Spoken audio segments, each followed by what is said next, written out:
Apple ಹೊಸದಾಗಿ ತನ್ನ laptop ಲೈನಪ್ಗೆ MacBook neo ಅನ್ನು ಸೇರಿಸಿದೆ. ಇದು ಸಂಪೂರ್ಣ ಹೊಸ ಎಂಟ್ರಿ ಲೆವೆಲ್ ಮಾದರಿಯಾಗಿದ್ದು, ಎಲ್ಲರಿಗೂ ಮ್ಯಾಕ್ ಅನುಭವವನ್ನು ಸುಲಭವಾಗಿ ಸಿಗುವಂತೆ ಮಾಡಲು ವಿನ್ಯಾಸಗೊಳಿಸಲಾಗಿದೆ. ಈ ಡಿವೈಸ್ ಅನ್ನು ಮಾರ್ಚ್ 4, 2026 ರಂದು ಅನಾವರಣ ಮಾಡಲಾಗಿದ್ದು, ಅಗ್ಗದ ಕಂಪ್ಯೂಟಿಂಗ್ ಮಾರುಕಟ್ಟೆಯ ಸ್ಪರ್ಧಾತ್ಮಕ ಚಿತ್ರಣವನ್ನೇ ಬದಲಾಯಿಸುವ ನಿರೀಕ್ಷೆಯಿದೆ.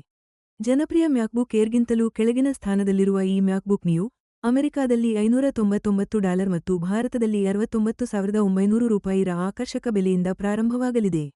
ವಿಶೇಷವಾಗಿ ವಿದ್ಯಾರ್ಥಿಗಳಿಗೆ $499 ಇನ್ನೂ ಕಡಿಮೆ ಬೆಲೆಯಲ್ಲಿ ಇದು ಸಿಗಲಿದೆ.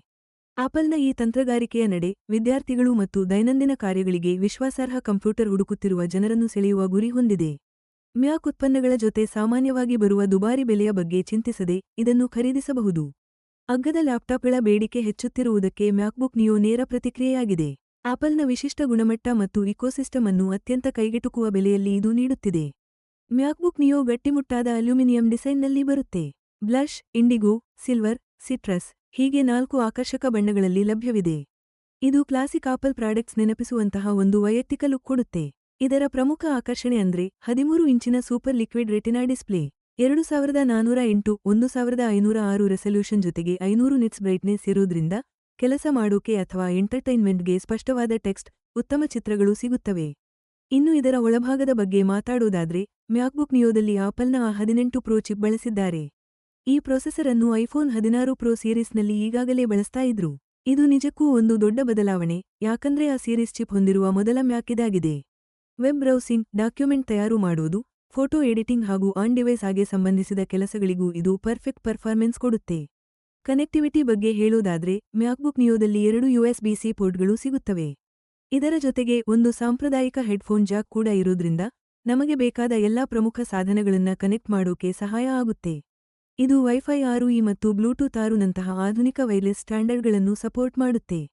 ಹೀಗಾಗಿ ನೆಟ್ವರ್ಕ್ ಮತ್ತು ಇತರೆ ಸಾಧನಗಳ ನಡುವೆ ಒಂದು ಉತ್ತಮ, ಭದ್ರ ಸಂಪರ್ಕವನ್ನ ನಿರೀಕ್ಷಿಸಬಹುದು. ಆದರೆ ಇದರ ಹೈ-ಎಂಡ್ ಸರಣಿಯ ಮಾದರಿಗಳಿಂದ ಇದು ಹೇಗೆ ಭಿನ್ನವಾಗಿದೆ ಅಂದ್ರೆ, ಇದರಲ್ಲಿ ಥಂಡರ್ಬೋಲ್ಟ್ ಸಪೋರ್ಟ್ ಮತ್ತು ಮ್ಯಾಗ್ಸೇಫ್ ಚಾರ್ಜಿಂಗ್ ಇರೋದಿಲ್ಲ.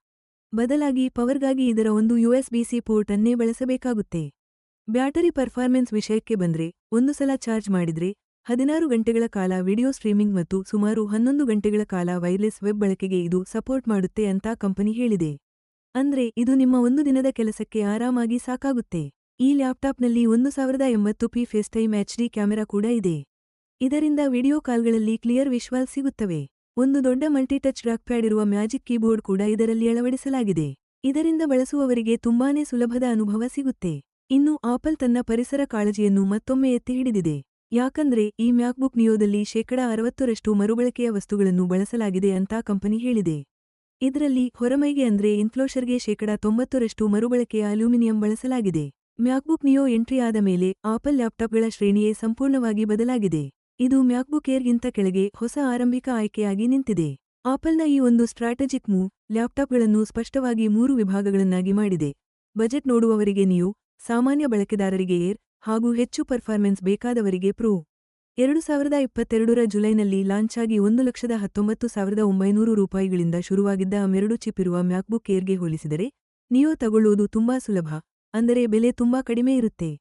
A18 ಪ್ರೋ ಚಿಪ್ ಶಕ್ತಿಶಾಲಿಯಾಗಿದೆ ಅನ್ನೋದು ನಿಜ. ಆದರೆ, ಸದ್ಯದ ಮ್ಯಾಕ್ಬುಕ್ ಏರ್ ಮಾಡೆಲ್ಗಳಲ್ಲಿರುವ A15 ಚಿಪ್ಗೆ ಹೋಲಿಸಿದರೆ, ಸಿಂಗಲ್ ಕೋರ್ ಪರ್ಫಾರ್ಮೆನ್ಸ್ನಲ್ಲಿ ಸುಮಾರು 20% ಕಡಿಮೆ, ಹಾಗೂ ಮಲ್ಟಿಕೋರ್ ಪರ್ಫಾರ್ಮೆನ್ಸ್ನಲ್ಲಿ 80% ಕಡಿಮೆ ಸಾಮರ್ಥ್ಯವನ್ನು ಇದು ಕೊಡುತ್ತೆ. ಕಡಿಮೆ ಬೆಲೆಗೆ ಸಿಗುತ್ತೆ ಅಂದರೆ ಕೆಲವೊಂದು ವಿಷಯಗಳಲ್ಲಿ ಕಾಂಪ್ರಮೈಸ್ ಮಾಡ್ಕೊಂಡಿದೆ. ಅದರಲ್ಲಿ ಮುಖ್ಯವಾಗಿ ಫಿಕ್ಸ್ಡ್ 8 GIGABYTE RAM, USB-C ಪೋರ್ಟ್ನ ಲಿಮಿಟೆಡ್ ಫಂಕ್ಷನಲಿಟಿ, ಹಾಗೂ ಮ್ಯಾಕ್ಬುಕ್ ಏರ್ನ 18 ಗಂಟೆ ಬ್ಯಾಟರಿ ಲೈಫ್ಗೆ ಹೋಲಿಸಿದರೆ ಸ್ವಲ್ಪ ಕಡಿಮೆ ಬ್ಯಾಟರಿ ಲೈಫ್ ಇವೆ. ಒಟ್ಟಾರೆ ಹೇಳೋದಾದ್ರೆ ಈ ವ್ಯತ್ಯಾಸಗಳು ಸ್ಪಷ್ಟವಾಗಿ ತೋರಿಸುತ್ತವೆ, ನಿಯೋ ಸಾಮಾನ್ಯ, ದಿನನಿತ್ಯದ ಮ್ಯಾಕ್ ಕೆಲಸಗಳಿಗೆ ಹೆಚ್ಚು ಒತ್ತು ಕೊಡುತ್ತೆ ಹೊರತು, ಹೆಚ್ಚು ಡಿಮಾಂಡಿಂಗ್ ಆಗಿರುವ ಪ್ರೊಫೆಷನಲ್ ಕೆಲಸಗಳಿಗೆ ಅಲ್ಲ ಅಂತ. ಆಪಲ್ ಕಂಪನಿ ಮ್ಯಾಕ್ಬುಕ್ ನಿಯೋ ಬಿಡುಗಡೆ ಮಾಡಿರುವುದು, ತಮ್ಮ ಮಾರುಕಟ್ಟೆ ವ್ಯಾಪ್ತಿಯನ್ನ ವಿಸ್ತರಿಸೋ ಹೊಸ ಪ್ರಯತ್ನದ ಭಾಗವಾಗಿದೆ. ಇದು ಶಿಕ್ಷಣ ಮತ್ತು ಬಜೆಟ್ ವಿಭಾಗದಲ್ಲಿ ಕಡಿಮೆ ಬೆಲೆಯ ವಿಂಡೋಸ್ ಲ್ಯಾಪ್ಟಾಪ್ಗಳು ಹಾಗೂ ಕ್ರೋಮ್ಬುಕ್ಗಳ ಪ್ರಾಬಲ್ಯಕ್ಕೆ ನೇರ ಸವಾಲು ಹಾಕ್ತಿದೆ. ಮ್ಯಾಕೋಸ್ ಇಕೋಸಿಸ್ಟಂಗೆ ಸುಲಭವಾಗಿ ಎಂಟ್ರಿ ಕೊಡೋದ್ರಿಂದ ಆಪಲ್ ಹೊಸ ತಲೆಮಾರಿನ ಮ್ಯಾಕ್ ಬಳಕೆದಾರರನ್ನ ಸೃಷ್ಟಿಸಿ, ಮಾರುಕಟ್ಟೆಯಲ್ಲಿ ತನ್ನ ಅಸ್ತಿತ್ವವನ್ನ ಇನ್ನಷ್ಟು ಗಟ್ಟಿಗೊಳಿಸಲು ಪ್ಲಾನ್ ಮಾಡಿದೆ.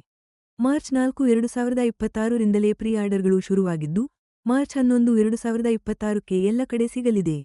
ಇದು ಆಪಲ್ ತನ್ನ ಹೊಸ ಪ್ರಾಡಕ್ಟ್ನ ಎಷ್ಟು ಸ್ಪೀಡಾಗಿ ಮಾರುಕಟ್ಟೆಗೆ ತರುತ್ತಿದೆ ಅನ್ನೋದನ್ನ ಸ್ಪಷ್ಟಪಡಿಸುತ್ತೆ.